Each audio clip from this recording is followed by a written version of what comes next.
his son, his own son, to die in our place. So ಇದೆಲ್ಲ ನಾವು ಗಮನಿಸುವಾಗ ದೇವರಿಂದ ದೂರವಾದಂಥ ಪ್ರಜೆಗಳನ್ನು ತಿರುಗಿ ತನ್ನ ಹತ್ತಿರ ತಗೊಳ್ಳೇಬೇಕಂತೇಳಿ ನಮ್ಮನ್ನು ಬಹಳವಾಗಿ ಪ್ರೀತಿ ಮಾಡಿದ ದೇವರು ತನ್ನ ಒಬ್ಬನೇ ಮಗನಾದ ಯೇಸು ಕ್ರಿಸ್ತನನ್ನು ಈ ಹೊಸ ಒಡಂಬಡಿಕೆಯ ಮೂಲಕ ಕಳುಹಿಸಿ ದೇವರಿಂದ ದೂರ ಹೋದ ನಮ್ಮನ್ನು ತನ್ನ ಮಗನ ಶಿಲುಬೆ ತ್ಯಾಗದ ಮೂಲಕ ಈಗ ನಮ್ಮೆಲ್ಲರನ್ನ ಸ್ವಾಮಿ ತನ್ನ ಹತ್ತಿರ ನಮ್ಮನ್ನು ಮಾಡಿಕೊಂಡಿದ್ದಾನೆ ಪ್ರಿಯರೇ. Because of what Jesus has done for us today, we are here sitting in this place. We are the part of God's family. We are a part of his eternal kingdom. So ಇದಕ್ಕೆಲ್ಲ ಮೂಲ ಕಾರಣ ನಮ್ಮ ಕರ್ತನಾದ ಯೇಸು ಕ್ರಿಸ್ತನು ನಮ್ಮನ್ನು ಬಹಳ ಪ್ರೀತಿ ಮಾಡಿ ನಮ್ಮ ಜಾಗದಲ್ಲಿ ನಮ್ಮ ಶಿಕ್ಷೆ ಅನುಭವಿಸಿ ಪ್ರಾಣ ಕೊಟ್ಟು ತನ್ನ ರಕ್ತದ ಮೂಲಕ ನಮ್ಮನ್ನು ತಿರುಗಿ ಸಂಪಾದಿಸಿದ ಕಾರಣ ನಾವು ಇವತ್ತೆಲ್ಲರೂ ಪಾಪಿಗಳಾದ ನಾವು ದೇವರ ಕುಟುಂಬದವರಾಗಿದ್ದೇವೆ. Amen. So how much we need to be thankful to God for what he is doing in our lives. So ಇದೆಲ್ಲ ನಾವು ವಿಚಾರ ಮಾಡುವಾಗ ಎಷ್ಟು ಕೃತಜ್ಞತೆ ಉಳ್ಳವರಾಗಿ ನಾವು ಇವತ್ತು ದೇವರಿಗೆ ಧನ್ಯವಾದ ಸಲ್ಲಿಸಬೇಕು. So another thing I want to share with you is about our God. I said he's a God of plan, he's a God of design, he's a God who works through generations. So ಇವೆಲ್ಲ ವಾಕ್ಯದ ಮೂಲಕ ಒಂದು ನಾನು ಹೇಳಕ್ಕೆ ಬಯಸ್ತೇನೆ, ದೇವರು ನಿಮ್ಮ ಜೀವನದಲ್ಲಿ ಮಾಡಿದ ಯೋಚನೆ ಸಂಕಲ್ಪ ಅದು ಈಗ ಮಾತ್ರ ಅಲ್ಲ, ನಮ್ಮ ಮಕ್ಕಳ ಮೊಮ್ಮಕ್ಕಳ ಮರಿಮೊಮ್ಮಕ್ಕಳ ಭವಿಷ್ಯದಲ್ಲಿ ಸಹ ಆತನ ನಂಬಿಗಸ್ತನಾಗಿ ನಡೆಸಲಿಕ್ಕಿದ್ದಾನೆ. Amen. So when he has called us, his eyes are upon our family, our children, our grandchildren. He has called us as a family to belong to him. ನಾವು ಆತನ ಮಗನ ರಕ್ತದ ಮೂಲಕ ಪರಲೋಕದ ದೇವರು ತನ್ನದೇ ಕುಟುಂಬವಾಗಿ ನಮ್ಮನ್ನು ಮಾಡಿಕೊಂಡಿರುವಾಗ ನಿಮ್ಮ ಮೇಲೆ, ನಿಮ್ಮ ಮಕ್ಕಳ ಮೇಲೆ, ನಿಮ್ಮ ಮೊಮ್ಮಕ್ಕಳು ಇದ್ರೆ ಮೊಮ್ಮಕ್ಕಳ ಮೇಲೇನು ದೇವರು ಕಣ್ಣಿಗೆ ಕಣ್ಣಿಟ್ಟು ಕಾಯುವವನಾಗಿ ನಡೆಸಲಿಕ್ಕಿದ್ದಾನೆ. Now when we look around us, when we look at the world, maybe when we were younger the world was different, things used to be better, but now when we look at the world today, everything is going wrong. The world is in such a bad state today. ಆದರೆ ಇದನ್ನೆಲ್ಲ ನಾವು ಗಮನಿಸುವಾಗ ಈ ಲೋಕದ ಪರಿಸ್ಥಿತಿ ಬೇಡಾಗೋಗಿದೆ. ಇಂಥ ಬೇಡವಾದ ಭಯಂಕರವಾದ ಪರಿಸ್ಥಿತಿಯಿಂದ ಸ್ವಾಮಿ ನಮ್ಮನ್ನು ಬಿಡಿಸಿ ತನ್ನ ಕುಟುಂಬದವರಾಗಿ ಮಾಡಿಕೊಂಡಿದ್ದಾನೆ. Hallelujah. Amen. So we see that the things of darkness, the works of darkness is increasing in the world more than the things that we want to see, what we have seen in our time. ನಾವಿದ್ದ ಪ್ರಾಯ ಕಾಲದಲ್ಲಿ ನೋಡೋದಕ್ಕಿಂತ ಈಗಿರುವ ಪರಿಸ್ಥಿತಿ ಲೋಕದಲ್ಲಿ ನೋಡೋದಾದರೆ ಬಹಳ ಭಯಂಕರವಾದ ದುರ್ಘಟನೆಗಳು ಪಾಪಗಳು ತುಂಬಿ ಹೋಗುವಂಥ ಈ ಲೋಕದಲ್ಲಿ ನಾವು ಇವತ್ತು ಜೀವಿಸ್ತಾ ಇದ್ದೇವೆ ಪ್ರಿಯರೇ. There's no moral values. ಒಂದು ನೈತಿಕತೆಯ ಇದು ಬೆಲೆಗಳಿಲ್ಲದ ಆಗಿ ಹೋಗಿದೆ. No fear of God. ದೇವರ ಭಯ ಇಲ್ಲದ ಆಗಿ ಹೋಗಿದೆ. Even there's no value for life also. ಈ ಜೀವಕ್ಕೂ ಒಂದು ಬೆಲೆ ಇಲ್ಲದ ಆಗಿ ಹೋಗಿದೆ.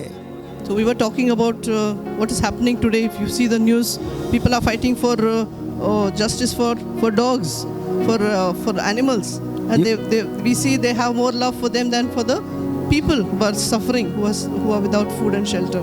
ಸೊ ಇವತ್ತು ನಾವು ಈ ಲೋಕದಲ್ಲಿ ಗಮನಿಸುವುದಾದರೆ ಪ್ರಾಣಿಗಳಿಗಾಗಿ ಹೋರಾಟ, ಮನುಷ್ಯರಿಗಾಗಿ ಹೋರಾಟ, ಇವತ್ತು ಬಹಳ ಒಂದು ಭಯಂಕರವಾದ ಒಂದು ಪರಿಸ್ಥಿತಿಯನ್ನು, ಮನುಷ್ಯನ ಜೀವಿತಕ್ಕೊಂದು ಬೆಲೆ ಇಲ್ಲದಂಥ ಒಂದು ಪರಿಸ್ಥಿತಿ ವಾತಾವರಣದಲ್ಲಿ ಇವತ್ತು ನಾವೆಲ್ಲ ಜೀವಿಸ್ತಾ ಇದ್ದೇವೆ. ನೋಡ್ತಾ ಇದ್ದೀರಲ್ಲ ಯೂಟ್ಯೂಬಲ್ಲಿ ಏನು ನಡೀತಾ ಉಂಟು ನ್ಯೂಸ್. ಓಕೆ, ಮನುಷ್ಯರಿಗಿಂತ ಪ್ರಾಣಿಗಳಿಗೆ ಹೆಚ್ಚು ಬೆಲೆ ಉಂಟು ಇವತ್ತು. ಸೊ ಆ ಸ್ಥಿತಿಯಲ್ಲಿ ದೇವರು ಇದನ್ನೆಲ್ಲ ನೋಡಿ ಈ ಮನುಷ್ಯರನ್ನು ಪ್ರೀತಿಸಿ ನಮಗೋಸ್ಕರ ತನ್ನ ಒಬ್ಬನೇ ಮಗನನ್ನು ಕಳಿಸಿದ ದೇವರು, ಇದೆಲ್ಲ ನೋಡುವಾಗ ದೇವರಿಗೆ ಎಷ್ಟು ದುಃಖವಾಗ್ಬೋದು. ಸೊ ಅಲ್ವಾ, ನಾವು ತಿಳಿದುಕೊಳ್ಳಬೇಕು ನಾವು ಎಂಥ ಒಂದು ಪರಿಸ್ಥಿತಿಯಲ್ಲಿ ನಾವಿದ್ದೇವೆ. ಸೊ ಆದರೂ ನಾವು ನೆನಪಿನಲ್ಲಿ ಇಟ್ಟುಕೊಳ್ಳಬೇಕು, ದೇವರ ವಾಕ್ಯವು ಸುವಾರ್ತೆಗೆ ಅದರಲ್ಲಿ ಇರುವ ಸಾಮರ್ಥ್ಯ ಎಂದಿಗೂ ಅದು ಬದಲಾಗುವುದಿಲ್ಲ. ದೇವರ ವಾಕ್ಯವು ದೇವರ ಸಾಮರ್ಥ್ಯವು ಅದೆಂದಿಗೂ ಕಡಿಮೆ ಆಗುವುದಿಲ್ಲ. ಸೊ ಆ ಸಾಮರ್ಥ್ಯ, ಆ ವಾಕ್ಯದ ಮುಖಾಂತರ ನಾವು ಈ ಲೋಕದಲ್ಲಿ ನಾವಿದ್ದೇವೆ. ಪ್ರತಿದಿನವೂ ನಾವು ಆ ವಾಕ್ಯದ ಆಧಾರ ಮೇಲೆ ನಾವು ನಮ್ಮ ಜೀವಿತವನ್ನು ನಾವು ಕಟ್ಟುತ್ತಾ ಇದ್ದೇವೆ. ಅದಕ್ಕೆ ನಾವು ದೇವರಿಗೋಸ್ಕರ ನಾವು ಜೀವಿಸ್ತಾ ಇದ್ದೇವೆ. ಆಮೆನ್. ಸಾರಿ. ಸೊ ಯೇಸು ಕ್ರಿಸ್ತನ್ ಇನ್ನೂ ಸಹ even he is still the answer to all our problems. ಇವತ್ತು ನಮ್ಮೆಲ್ಲ ಸಮಸ್ಯೆಗಳಿಗೆ ಯೇಸು ಕ್ರಿಸ್ತನು ಮಾತ್ರ ಉತ್ತರವಾಗಿದ್ದಾನೆ. Hallelujah, hallelujah. So let us understand that when we are living in this kind of times, has God called us to be here at this time, for a time like this? Has he called us in this generation to live at a time like this. ನಾವು ಇವತ್ತು ಈ ಲೋಕದ ಪರಿಸ್ಥಿತಿಯನ್ನೆಲ್ಲ ನಾವು ಗಮನಿಸುವಾಗ ಭಾಳ ಭಯಂಕರವಾದ ಇಂಥ ವಾತಾವರಣದಲ್ಲಿ ಒಂದು ದೇವರು ಒಂದು ಬದಲಾವಣೆ ತರೋದಕ್ಕಾಗಿ ನಮ್ಮನ್ನು ಆರಿಸಿಕೊಂಡಿದ್ದಾನೆ ಪ್ರಿಯರೇ. So now, if we are here, God has a purpose for each one of us. He wants, as we read in the book of Esther, when she went into the king's house, what did Mordecai say? Baby, God has brought you into the kingdom for a purpose. For at a time like this, there must be a purpose of God. So ಇವತ್ತು ಇದನ್ನೆಲ್ಲ ಗಮನಿಸುವಾಗ ದೇವರು ನಿಮ್ಮನ್ನು ಯಾರನ್ನ ಸುಮ್ಮನೆ ಆರಿಸ್ಕೊಂಡಿಲ್ಲ, ನೀವು ಯಾರಿಲ್ಲಿ ಸುಮ್ಮನೆ ಬಂದವರಲ್ಲ. ದೇವರೊಂದು ದೊಡ್ಡ ಸಂಕಲ್ಪ ಇಟ್ಟುಕೊಂಡೇ ನಿಮ್ಮನ್ನು ಇವತ್ತಿಲ್ಲಿ ಕರೆಸ್ಕೊಂಡಿದ್ದಾನೆ. Hallelujah, amen. ಅದನ್ನು ನಾವು ಬೈಬಲಲ್ಲಿ ಗಮನಿಸುವಾಗ ಎಸ್ತೇರ್ ಕಾಲದಲ್ಲಿಯೂ ಪರಿಸ್ಥಿತಿ, ಯಹೂದ್ಯರು ಎಲ್ಲರಿಗೂ ಒಂದು ಭಯಂಕರವಾದ ಪರಿಸ್ಥಿತಿ, ಮರಣನ ದಂಡನೆ ಬರುವಂಥ ಒಂದು ಪರಿಸ್ಥಿತಿ ಇತ್ತು. ಆ ಕಾಲಘಟ್ಟದಲ್ಲಿ ಎಸ್ತೇರಳನ್ನು ದೇವರು ಎಬ್ಬಿಸಿ ಇಸ್ರಾಯೇಲರನ್ನ ವೈರಿಗಳ ಕೈಯೊಳಗಿಂದ ತಪ್ಪಿಸುವುದಕ್ಕಾಗಿ ಅವತ್ತು ಎಬ್ಬಿಸಿದ, ಇವತ್ತು ನಿಮ್ಮನ್ನು ಆ ಒಂದು ಸ್ಥಾನದಲ್ಲಿ ಎಬ್ಬಿಸಿ ನಿಲ್ಲಿಸಿದ್ದಾನೆ. Hallelujah. Thank you, Jesus. Okay, even now we read in the book of Acts also in chapter 13 verse 36, it says, we don't need to read it now, but to David fulfilled God's purpose in his generation. So ಈ ಅಪೊಸ್ತಲರ 13:36 ಸಹ ನಾವು ನೋಡುವಾಗ ದೇವರು ತನ್ನ ಸಂಕಲ್ಪವನ್ನು, ಉದ್ದೇಶವನ್ನು ನೆರವೇರಿಸುವುದಕ್ಕಾಗಿ ಆತನ ಸಭೆನ ಆ ಕಾಲದಲ್ಲಿ ಎಬ್ಬಿಸಿದ್ದನು ಪ್ರಿಯರೇ. Hallelujah. Hallelujah. So from that time, even from the Old Testament time, even till today, God has called each one of us and He has placed us where we are today, here in Angola, and in this district, in this city, in this town. We are here to fulfill God's purpose. ಇದನ್ನೆಲ್ಲ ನಾವು ನೋಡುವಾಗ ಪ್ರಿಯರೇ ಲಕ್ಷ್ಯ ಕೊಡಿ. ಹಳೆ ಒಡಂಬಡಿಕೆ ಕಾಲದಿಂದ ನಾವು ನೋಡ್ತಾ ಇರುವಾಗ ದೇವರ ಒಂದು ಯೋಜನೆ, ಅನೇಕ ಪ್ರವಾದಿಗಳನ್ನು, ಸೇವಕರನ್ನು, ಇಸ್ರಾಯೇಲರನ್ನ ಎಬ್ಬಿಸಿ ಆತನ ಆ ಕಾಲದಲ್ಲಿ ಲೋಕಕ್ಕೆ ಒಂದು ಪರಿಷ್ಕಾರ ನೋಡೋಕ್ಕೆ ಪ್ರಯತ್ನ ಮಾಡಿದ್ನು. ಇವತ್ತು ನಮ್ಮ ಪಾಳೆ, ಇವತ್ತಿನ ಸಮಾಜಕ್ಕೆ ದೇವರ ತನ್ನ ಸಭೆಯ ಮುಖಾಂತರ ಪರಿಷ್ಕಾರ ಮಾಡೋಕ್ಕಾಗಿ ನಮ್ಮನ್ನು ಎಬ್ಬಿಸಿ ನಿಲ್ಲಿಸಿದ್ದಾನೆ ಪ್ರಿಯರೇ.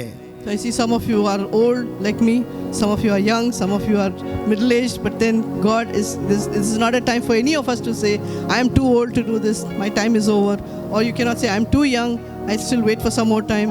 When I grow older, when I get married, I will see what God wants me to do. ಇಲ್ಲಿ ಕುಂತಂತ ನಾವು no excuses for ಇಲ್ಲಿ ಕುಂತಂತ ನಮಗೆ ಯಾವುದೂ ನೆವ ಇಲ್ಲ. ನನಗೆ ವಯಸ್ಸಾಗೋಗಿದೆ, ನಾನು ಈಗ ಈ ಸೇವೆ ಮಾಡೋಕ್ಕಾಗಲ್ಲ ಅಂತ ಹೇಳೋದಾಗಲಿ, ಇನ್ನು ಯವನಸ್ಥರು ಇಲ್ಲಿ ಕೂತ್ಕೊಂಡಿದ್ದೀರಿ, ಈಗ ನನ್ನ ದಿನ ಬಿಸಿ ರಕ್ತ, ಈಗಲೇ ಸೇವೆ ದೇವ್ರು ಅಂತ ಹೇಳೋದೇನೋ ಅಂತ ನಾವು ಹೇಳಲಿಕ್ಕಿಲ್ಲ. ನೆವಗಳು ದೇವರ ರಾಜ್ಯದಲ್ಲಿ ನಡೆಯಂಗಿಲ್ಲ. ಆದರೆ ದೇವರು ಒಂದು ಸಂಕಲ್ಪದಿಂದ ನಿಮ್ಮನ್ನು ಆರಿಸ್ಕೊಂಡಿರುವಾಗ ನೀವು ಸಿದ್ಧರಾಗಿರಬೇಕಾಗಿ ದೇವರು ಬಯಸ್ತದನ. Amen. Hallelujah. So we read in the book of Joel chapter 2 verse 28 onwards, we read that God is going to pour out His Spirit upon all flesh, upon old men, old women, young women, children, and everybody is going to receive the anointing of God. ಯೋವೇಲ 2:28 ನೀವು ನೋಡೋದಾದರೆ ಅಲ್ಲಿ ಈ ಅಂತ್ಯಕಾಲದಲ್ಲಿ ಏನು ಸಭೆಯ ಮೇಲೆ ನಡಿಲಿಕ್ಕಿದೆ ದೇವರು ಬರಿಸಿಟ್ಟಾನ, ಅದೇನೆಂದರೆ ಈ ಅಂತ್ಯಕಾಲದಲ್ಲಿರುವ ಸಭೆಯಾಗಿರುವ ನಮ್ಮ ಮೇಲೆ ದೇವರು ಅದು ಯವನಸ್ಥರು, ಪ್ರಾಯಸ್ಥರು, ವಯಸ್ಸಾದವರು, ವಿಧವೆಯರು ಎಲ್ಲರ ಮೇಲೆ ತನ್ನ ಬಲವಾದ ಪರಿಶುದ್ಧಾತ್ಮನ ಮಳೆಯನ್ನು ಕಳಿಸ್ಲಿಕ್ಕಿದ್ದಾನೆ ಪ್ರಿಯರೇ. Hallelujah, Hallelujah. Hallelujah. So we believe what God has promised. What God has promised, He is faithful to fulfill. ಏನು ದೇವರ ಹಳೆ ಒಡಂಬಡಿಕೆಯಲ್ಲಿ ಅವತ್ತು ಮಾತು ಕೊಟ್ಟಿದ್ದಾನೋ ಈ ಅಂತ್ಯಕಾಲದಲ್ಲಿ ನಮ್ಮ ವಿಷಯದಲ್ಲಿ ಆತನ ನಂಬಿಗಸ್ತನಾಗಿ ತನ್ನ ಪರಿಶುದ್ಧಾತ್ಮನ ಬಲವಾದ ಮಹಿಮೆ ನಮ್ಮೊಬ್ಬೊಬ್ಬರ ಮೇಲೆ ಸುರಿಸುವುದರಲ್ಲಿ ದೇವರ ನಂಬಿಗಸ್ತನಾಗಿ ಕಾಣಿಸ್ಕೊಂಡ್ಲಿಕ್ಕಿದ್ದಾನೆ. So don't look at your children and say they are so small. Don't only focus on their children, their studies. Although don't think of them in that way. Think of them as instruments in God's hands that He wants to use for His kingdom and for His glory. So ನಿಮ್ಮ ಮಕ್ಕಳನ್ನು ನೀವು ನೋಡುವಾಗ ಇವರು ಸಣ್ಣ ಮಕ್ಕಳು, ಇವರು ಇನ್ನೂ ಬೆಳಿಬೇಕು, ಇವ್ರಿಗಿನ್ನ ಅಷ್ಟು ತಿಳುವಳಿಕಿಲ್ಲ ಅಂತ ನೀವು ವಿಚಾರ ಮಾಡಬೇಡ್ರಿ. ಅದೇ ಮಕ್ಕಳನ್ನು ದೇವರು ತನ್ನ ಆಯುಧಗಳಾಗಿ ಈ ದಿನಮಾನಗಳಲ್ಲಿ ಉಪಯೋಗಿಸಲು ಸಿದ್ಧ ಮಾಡ್ತಾ ಇದ್ದಾನೆ. Hallelujah, hallelujah. This is the responsibility as a mother, as a grandmother. I am telling you, it is our responsibility to see these children with the eyes of God, see what God wants to do in and through their lives. So ಇಲ್ಲಿರುವ ನಾವೆಲ್ಲ ತಾಯಿ ತಂದೆ ಸ್ಥಾನದಲ್ಲಿರುವ ನಾವೆಲ್ಲರೂ, ಪ್ರಾಯಸ್ಥರಾಗಿರುವ ನಾವೆಲ್ಲರೂ ನಮ್ಮ ಮಕ್ಕಳ ವಿಷಯದಲ್ಲಿ ನಾವು ನಿಜವಾಗಲೊಂದು ಜವಾಬ್ದಾರಿ ತಗೊಂಡು ಅವರು ದೇವರ ಕೈಯಲ್ಲಿ ಉಪಯೋಗಿಸಲ್ಪಡಲೇಬೇಕೆನ್ನುವ ಪಣ ತೊಟ್ಟು ಪ್ರಾರ್ಥಿಸುವುದಾದರೆ ನಿಶ್ಚಯವಾಗಿ ನಮ್ಮ ಮಕ್ಕಳ ಜೀವಿತದಲ್ಲಿ ದೇವರು ದೊಡ್ಡ ಕಾರ್ಯಗಳನ್ನು ಆತನು ಮಾಡಲಿಕ್ಕಿದ್ದಾನೆ. So these things we will remember, that God is a God of plan, He's a God of design, He's a God who works through generations, from one generation to the other. ಒಂದು ಪೀಳಿಗೆಯಿಂದ ಇನ್ನೊಂದು ಪೀಳಿಗೆ ಕಾರ್ಯ ಮಾಡುವ ದೇವರಾತನಾಯ್ತು. ಒಂದು ತಲೆಮಾರಿಂದ ಇನ್ನೊಂದು ತಲೆಮಾರಿಗೆ ದೇವರು ಕಾರ್ಯ ಮಾಡುತ್ತಾ ಇದ್ದಾನೆ, ಅದನ್ನು ನಿಲ್ಲಿಸೋದಿಲ್ಲ. So we will remember that we are here with the purpose of God to be ಇಲ್ಲಿ ಕುಂತಂತ ನಾವೆಲ್ಲರೂ ಈ ಎಲ್ಲ ಹಳೆ ಒಡಂಬಡಿಕೆಯಿಂದ ಹೊಸ ಒಡಂಬಡಿಕೆ ನಾವು ನೋಡುವಾಗ ನಾವು ಯಾರು ಇಲ್ಲಿ ಸುಮ್ಮನೆ ಬಂದು ಕುತ್ಕೊಂಡಿಲ್ಲ. ದೇವರು ಜಗತ್ತು ಉತ್ಪನ್ನ ಮುಂಚೆಯೇ ನಿಮ್ಮ ಒಬ್ಬೊಬ್ಬರ ವಿಷಯದಲ್ಲಿ, ಒಬ್ಬೊಬ್ಬರ ಕುಟುಂಬದ ವಿಷಯದಲ್ಲಿ ದೊಡ್ಡ ಯೋಜನೆ ಮಾಡಿರುವ ಕಾರಣ ನೀವು ಇಲ್ಲಿ ಬಂದು ಕೂತ್ಕೊಂಡಿದ್ದೀರಿ. ಅದು ದೇವರು ನೆರವೇರಿಸ್ತಾನೆ ನಂಬಿಗಸ್ತನಾಗಿ. We are the church. We believe that we are the church that God is preparing for his as a bride for his son as he comes back. ಅದೇ ಸಮಯದಲ್ಲಿ ಇಲ್ಲಿ ಕುಂತಂತ ನಾವೆಲ್ಲರೂ ಯೇಸುವಿನ ರಕ್ತದ ಮೂಲಕ ಸಭೆಯಾಗಿ ಸ್ಥಾಪಿಸಲ್ಪಟ್ಟಿದ್ದೇವೆ. ದೇವರ ಸಭೆಯಾಗಿ ನಾವು ಸ್ಥಾಪಿಸಲ್ಪಟ್ಟವರಾಗಿ ಆತನ ಮೊದಲಿಂಗನಾಗಿರುವ ಯೇಸು ಸ್ವಾಮಿಯ ಬರೋಣಕ್ಕೆ ಮೊದಲಿಗಿತ್ತಿಯಾಗಿ ಪವಿತ್ರಾತ್ಮನ ನಮ್ಮನ್ನು ಸಿದ್ಧ ಮಾಡ್ತಾ ಇದ್ದಾನೆ, ಶೃಂಗರಿಸ್ತಾ ಇದ್ದಾನೆ ಪ್ರಿಯರೇ. Hallelujah. Hallelujah. What does God want from us? For what he has planned for us, what he is doing in our lives.